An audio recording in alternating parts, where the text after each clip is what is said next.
সুপ্রভাত, আবার চলে এলাম সকলের সামনে আমাদের রান্নাঘরে। আজকে আমি তৈরি করে দেখাবো এগ পালঙ্কারি। আমি প্রথমে ডিমটাকে সেদ্ধ করে রেখেছি আগেই। এবার কড়াইতে সাদা তেল দেবো, সাদা তেল দিয়ে রান্না করব। সাদা তেল বসে গরম করে এবার নুন, হলুদ, কাশ্মীরি লঙ্কার গুঁড়ো ডিমে মাখিয়ে ডিমটাকে ভেজে তুলে রাখবো। ওই তেলের মধ্যে জিরে ফোড়ন দেবো, এবার পেঁয়াজ কুচোনোটা দিয়ে দেবো। দিয়ে নাড়াচাড়া করে একটু রংটা আসলে তখন আমি কিছুটা টমেটো দিয়ে দেবো। আর আমি কিছুটা টমেটো, আদা, একটু রসুন, শুকনো লঙ্কা, কাঁচা লঙ্কা, জিরের গুঁড়ো একসাথে পেস্ট করে নেব।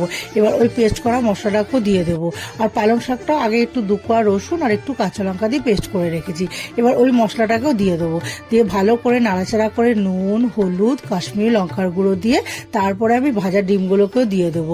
দিয়ে নাড়াচাড়া করে নিয়ে কাইটা হয়ে যাবে, তখন আমি গরম মশলার গুঁড়ো আর ধনে পাতা দিয়ে নাড়িয়ে চাড়িয়ে নামিয়ে নেব। তাহলেই তৈরি হয়ে যাবে আমার এগ পালঙ্কারি।